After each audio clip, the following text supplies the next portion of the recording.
Why, of course, you may be wondering why I'm deciding to play Final Fantasy III, of course, and it's a good question. This is probably one of my favorite Final Fantasy games, and it's also the one that introduced the job system that's used in so many Final Fantasies, including the MMO Final Fantasy XIV. So, what's so special about this game? Why is it typically loved and hated by the players of the series? For a couple reasons, it's incredibly short, but it's also fairly difficult. The difficulty curve isn't as much like the game's hard, and the game's pretty straightforward. It's just there's artificial difficulty to overcome. Sort of like Garuda. If you can get past Garuda underlevel, you pretty much got the game like beat, because that's like one of the hardest fights if you're not prepared. Basically, the best way to prepare to do that fight is to have 4 dragoons, each dual wielding wind spears. Why wind spears? Because Garuda is weak to wind, of course. Just really every flying creature is weak to wind in this game for whatever reason. Unless they're the ice fries, then they're weak to fire.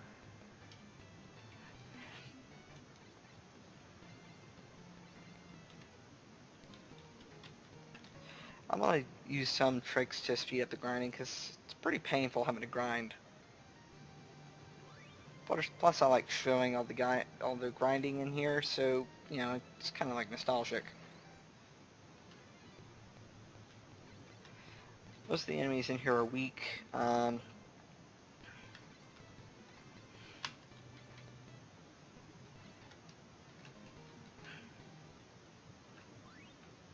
Potions, contrary to how they were in Final Fantasies 1 and 2, they're actually incredibly useful in this game. But there are types of items that are fairly useless, and those are the shields. The shields, for whatever reason, are completely useless in this game. Because you're going to do more damage by dual-wielding weapons, and it's better, really, to dual-wield a weapon, and you'll see why once we're able to get some stuff rolling.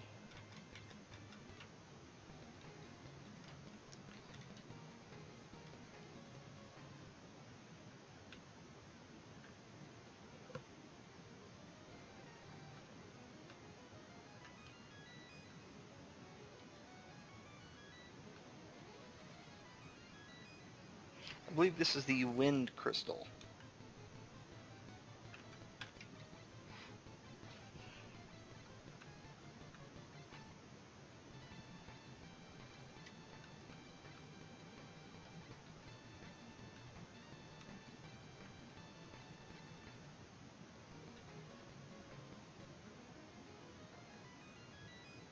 The crystal began to sparkle. You have been chosen. Hey, hey guys, the crystal talked. Take the last of the light, the last of the hope remaining in me. At this rate, the light will soon vanish, and the balance of everything is crumbling. Well, sounds like a problem for Qui-Gon Jinn.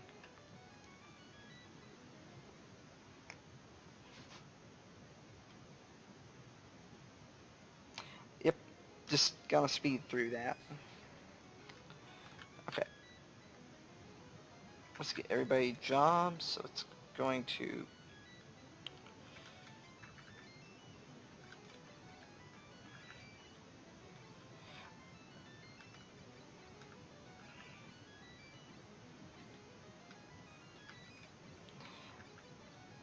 and the last 2 members of your party, they will be whatever job you put them in. Personally recommend putting them the people in the last 3 members 3 and 4. In this case, Oliver and myself, as a as a caster class.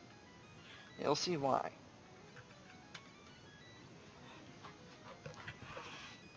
Casters are really important in this game.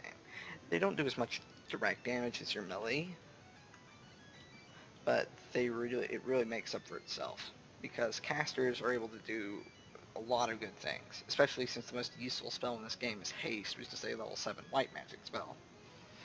So level 6 or level 7.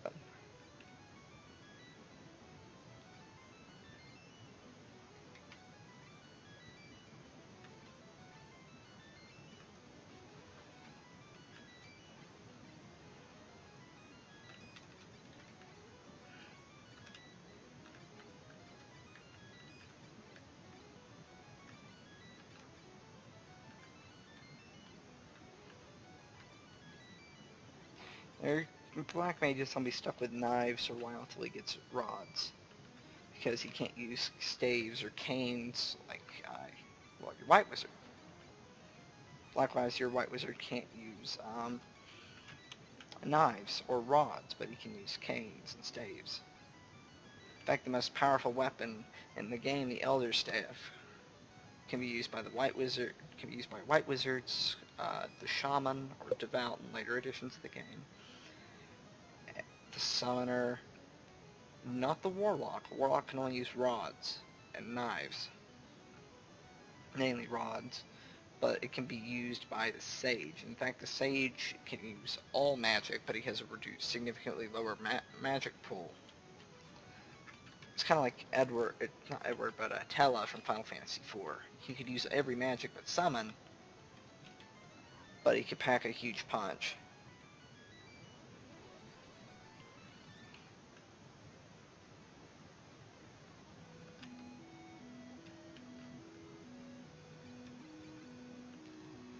In case it's not completely obvious, I do use magic. I used a lot of magic.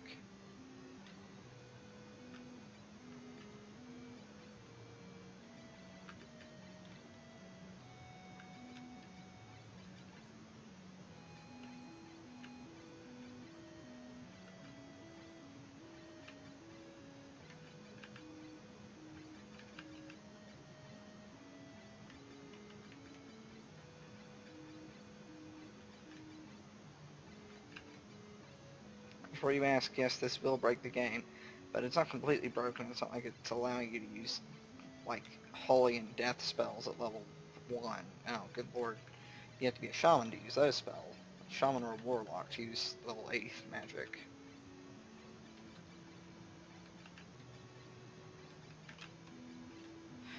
Now, the summoner in this game isn't actually that good.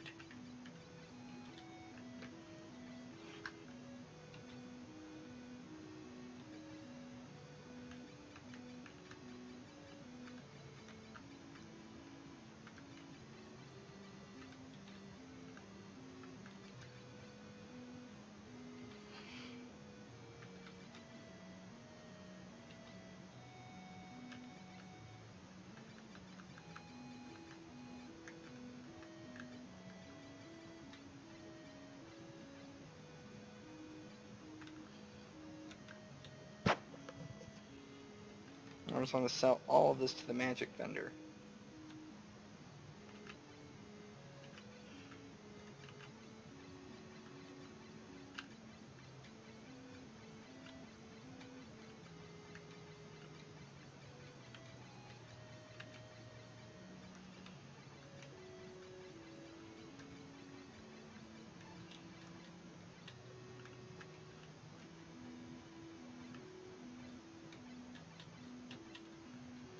Now, this first shop doesn't sell magic, or rather it sells the pure spell.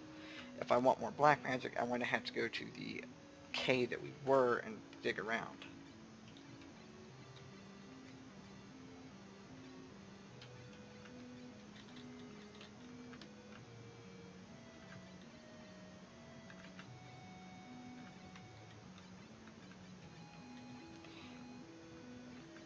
And you might as well get used to this, because basically your top 2 are going to be going without, like, arm equipment for a while.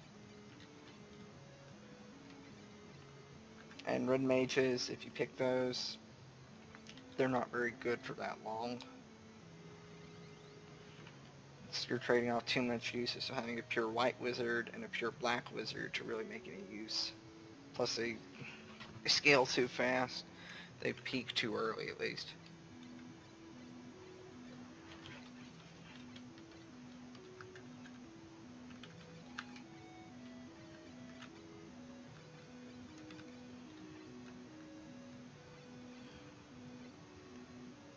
Also, the red wizard's also weird in the fact that it can only equip a few weapons that you only find early in the game.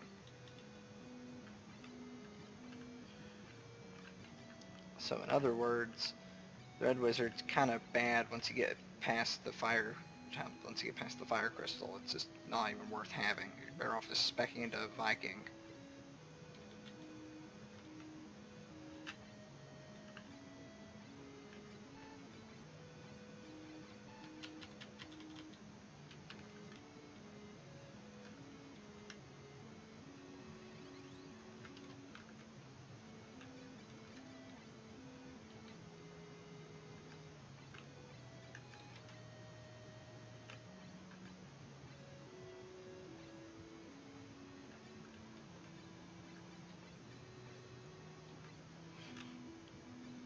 Also, if you do have multiple mages in your party, the swap skill can be useful, but I personally am against it.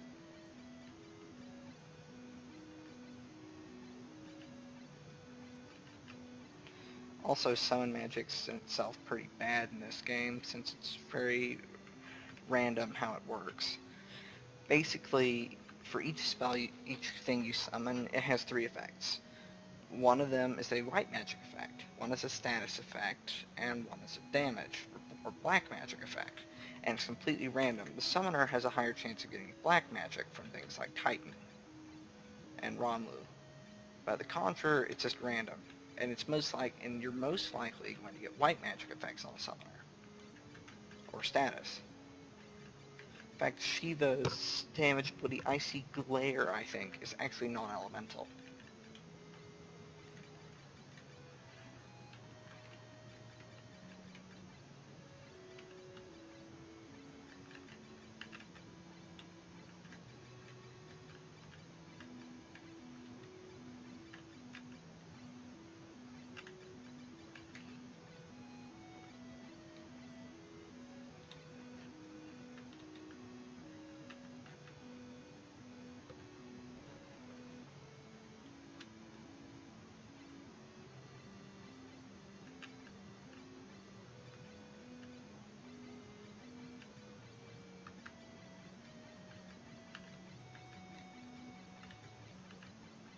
Mute's another really useful spell, and you'll see why later on. It's not going to be useful as much right now, but once you get to the second continent at least, it's really useful because you'll get to a point where you start fighting enemies that split apart, and the mute spell is just such a handy thing to have.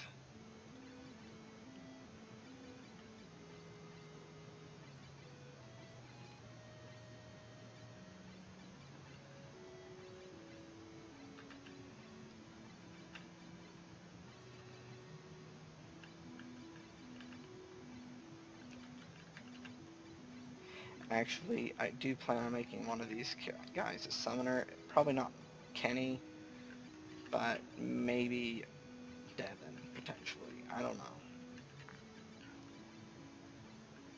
I might even make Richard one, but, I'll have to wait and see.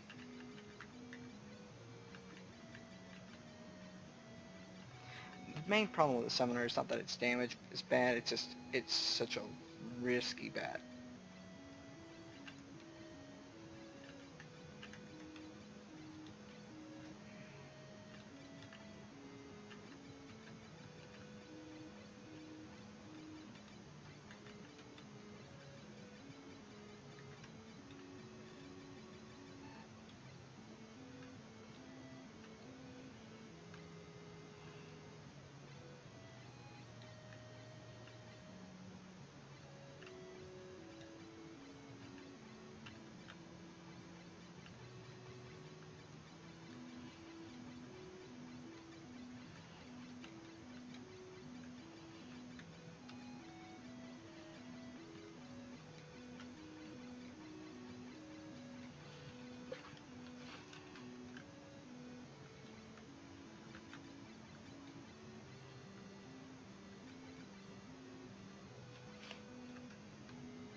apologize for that. Alright, let's get back to the story. Alright, basically, to cut the long story short, is you're a pair of ambidextrous, you're a quadruped of ambidextrous orphans. God, that was a tongue twister. And basically, you're going on an adventure to find four sacred treasures of the elements. I mean, it's a 90s Final Fantasy game, go figure. But what's unique about this is the first game that actually has dual wielding work. And that just alone is good. 1 second, headset's getting dead.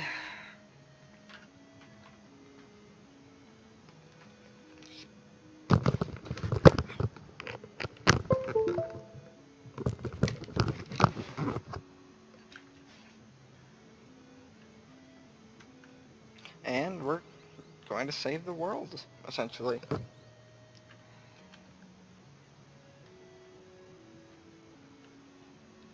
Now, one thing to take note of is how combat works in this game.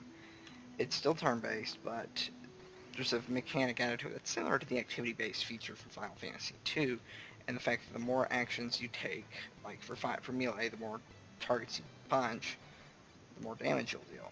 Yeah?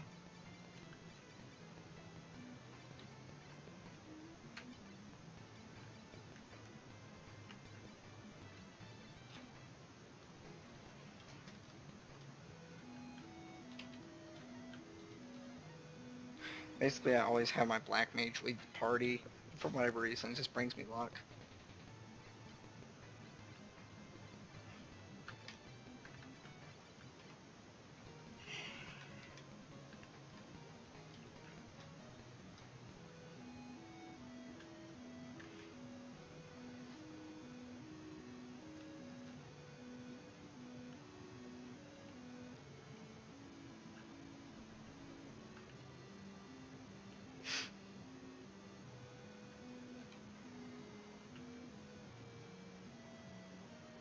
And I believe the cure spell's in one of these chests.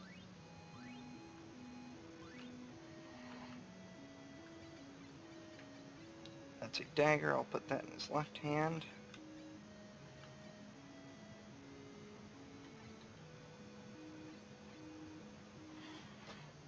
Shame I can't equip 3 weapons.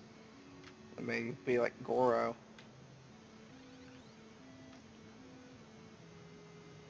And really knowing where the treasures are in this game is half the game, because there's always something to find. There's a lot of secret walls in this game.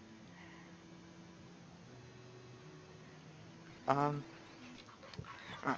Basically, once this battle's over, I'll show you what I mean by, one thing you gotta keep up in combat, and this also comes into play whenever you want to try to get the ninja class. Alright? Right. So your character's level 4, but your skill level as a fighter is only 1. And it's really important to try to boost the skill level as much as possible, because when you're grinding, you're not only looking for level ups, but skill level ups.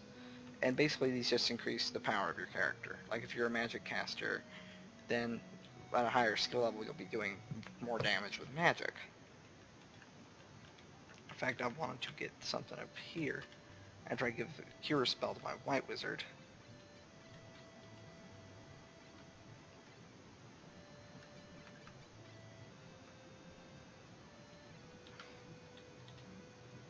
There is an issue I have with this game, but it's mainly more of a nitpick than anything, and that the pacing's all over the place.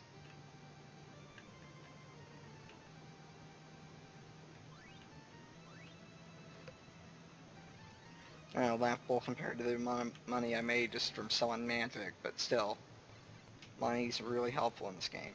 Until you get to the point of no return, which is around Eureka.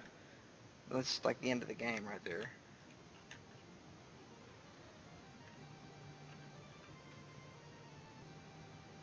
Now, one of these chests has the sleep spell.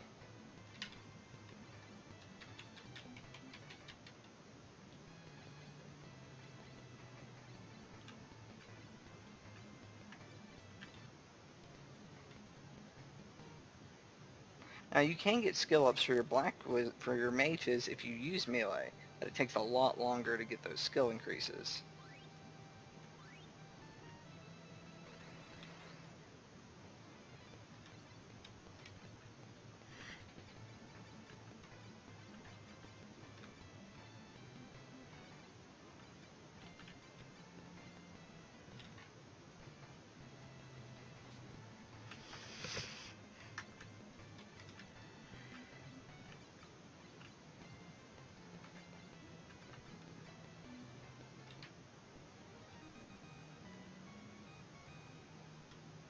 Also, contradictory on the contrary of how Quake worked in the original Final Fantasy 1, it's not an instant death spell anymore. It's just an AoE spell.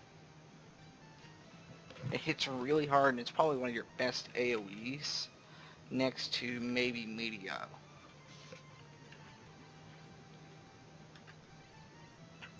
And that's pretty much the most I can say about that. Like, next to Meteo, which is the best spell in the game for AoE, like, single target, you always want Flare, so for bosses, you want Flare. But if you're fighting, like, multiple targets, and, like, they all have a really, really high health, Meteo, because Flare isn't affected by all. If Flare was affected by target all, it'd be like Nuke from the original Final Fantasy, which was the best spell in the game, but it didn't do, because it had the same damage modifier as Ice. Well, Ice level 3 at least. And it hit, not only did it hit all targets, but it was also non-elemental damage, which was kind of weird because people would think, oh, Flare, it's fire damage. No, it's non-elemental. So if you try using that on Warmech, it's not going to really do a lot. It'll hit it hard, but it's not going to really be effective.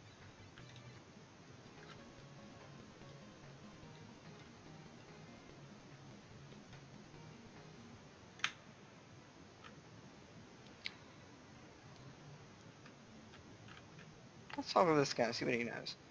Aye.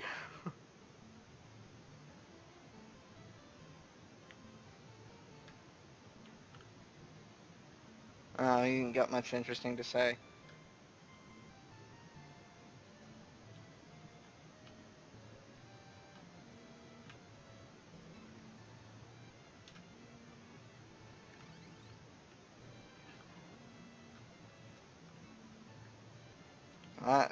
Jin.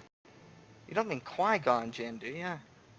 I mean, I always knew the guy was a little crazy, but didn't know turning people into ghosts was his thing. Maybe he was trying to teach them about the Force Ghost technique, and they all, yeah.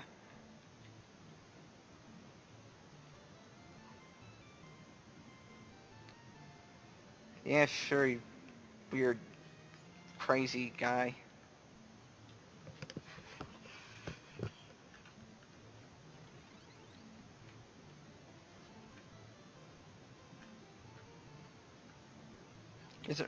There isn't really that much to do here. So we're just gonna go to the airship.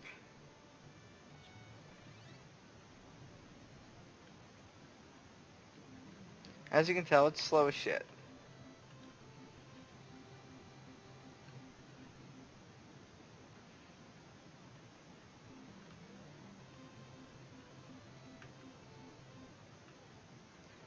Also, the airships can land on, like, the concrete around castles, which is really useful in this game.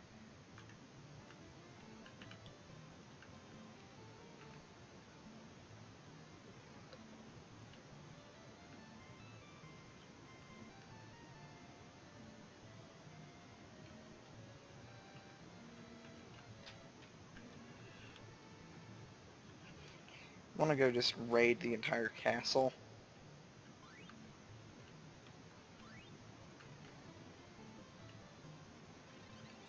We'll be going back there later.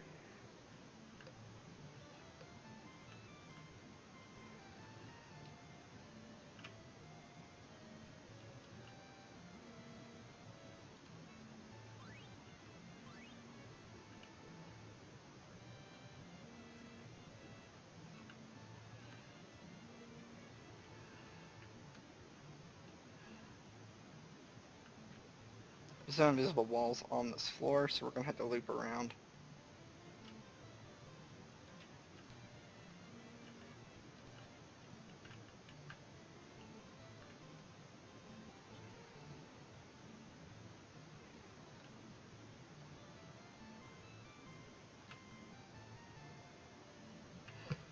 Yeah, where's that Qui-Gon cat? Princess... Oh, God. Final Fantasy 1, boys. Deja vu.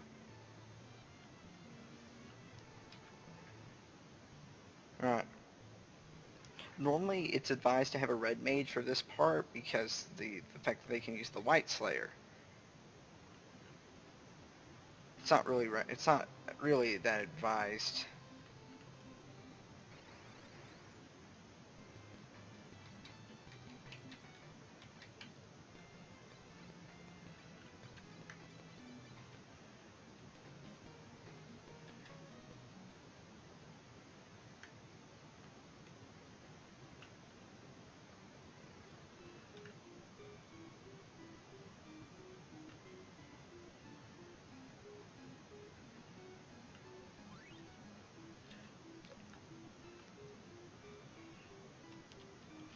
But there is a class that, like, you get bows early on, but nobody can use them until you get the ranger.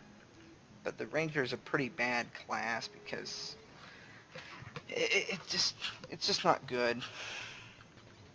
Now, I want to hold on to that cure spell because it will come in handy when I start making one of my two top front row characters magic knights.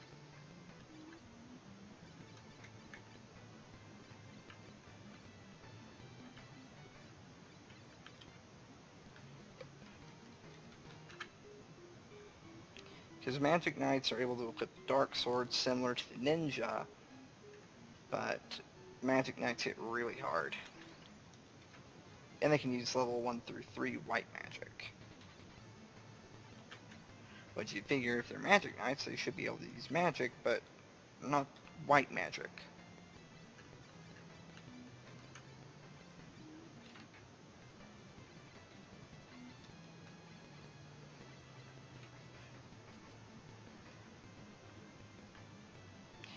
There's a reason why level grinding is incredibly important in this game, is because a lot of your physical attack and really magic attack is tied to your stats, because, you know, stats aren't bugged in this game, and it actually does things. Not a lot, mind you, but it still increases your base damage for magic.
Sarah helplessly joined.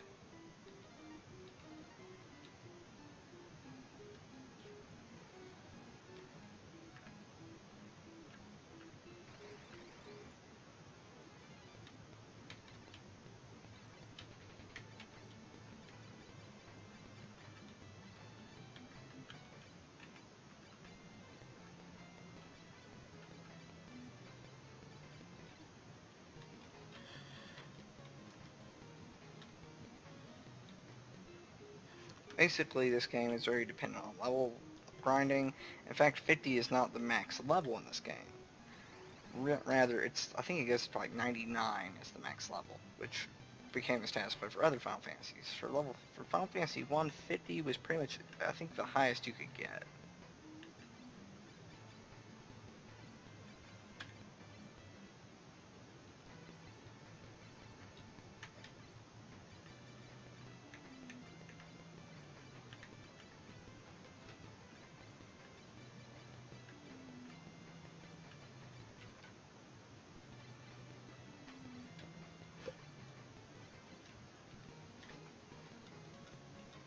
Basically, as long as your casters are casting magic every round, they'll be fine.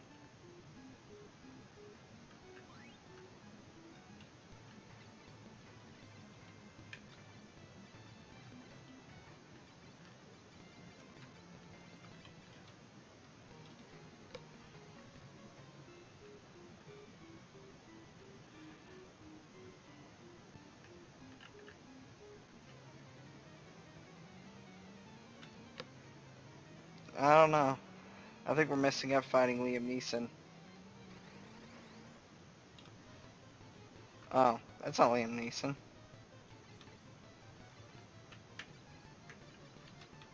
Actually, I don't have anything that can cure blind yet.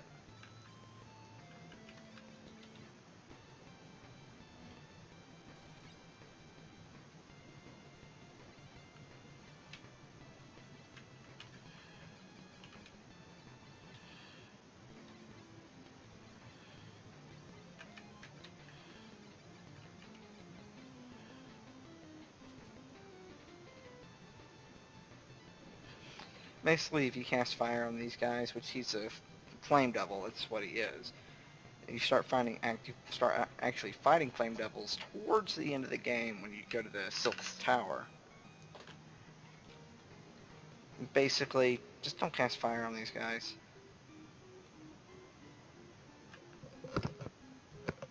Because they'll absorb it and they'll get healed.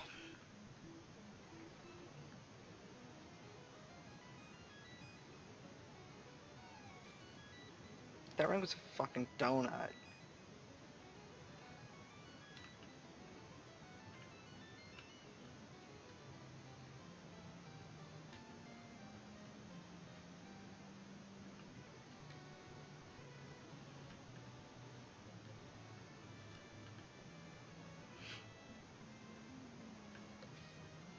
Yeah, basically this is the first part of the game, and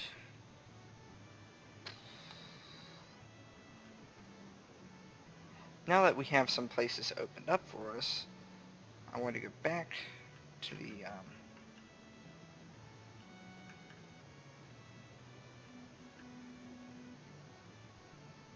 trying to think here. Yeah, after we see the princess, of course.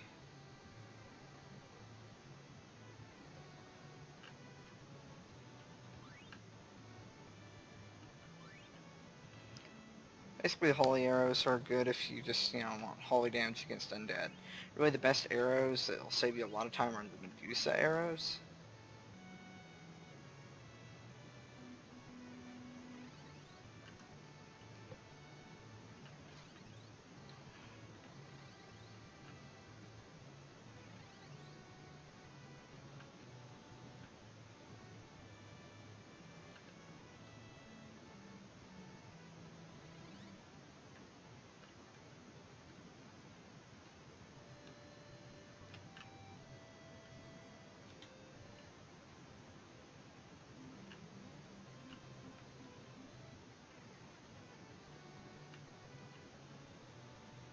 Oh, there's Sid.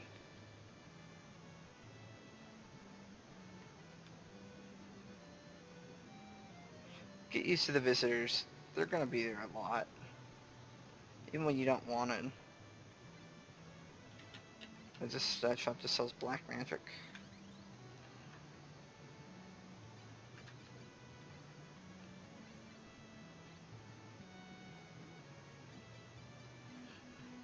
I lost all of these excess weapons.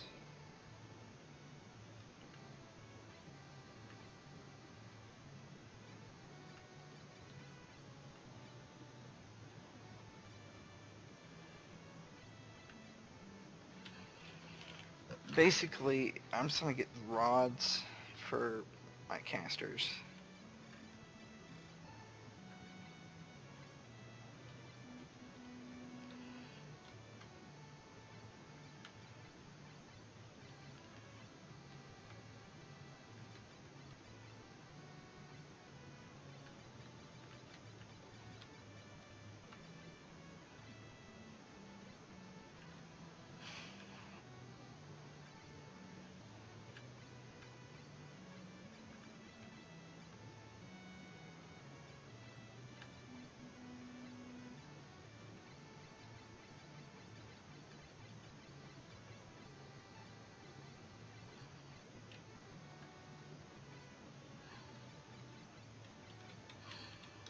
Yeah, the Red Mage is probably the most weakest class early leveling because it can't really equip anything unless it's like specifically for the Red Mage. Like the armor, like certain armors it can't even equip, and that's just, it's not really worth it. Like sure, not having a shield reduces your defense, but you're going to be more worried about evasion and just having natural defense from your armor.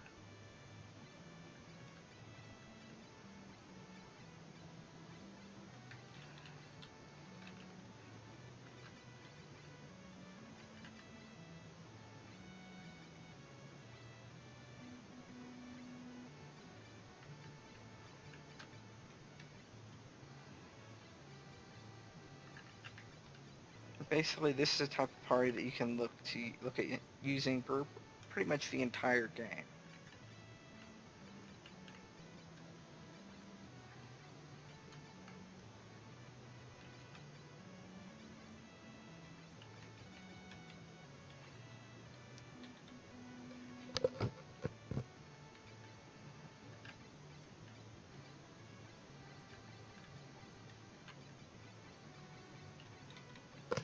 And that's pretty much everything we need.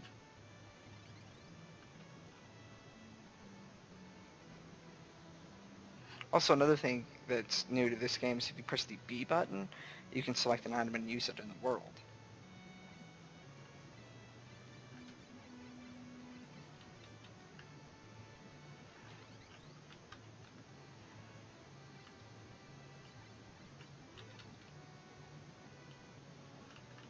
And there's one last place I want to check.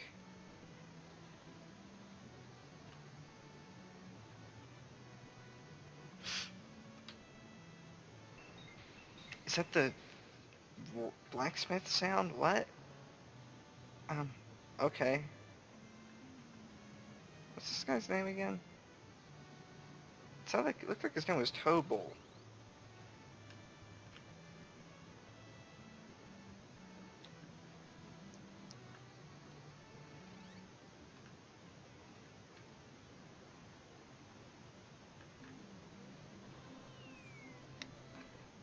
Uh, that was weird, but okay.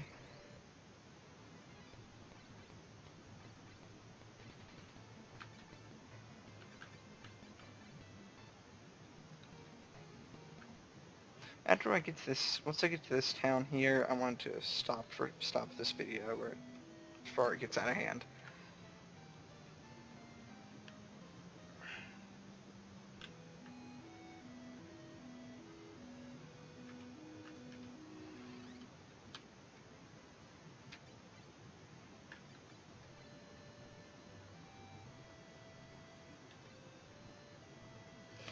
And that's all for now.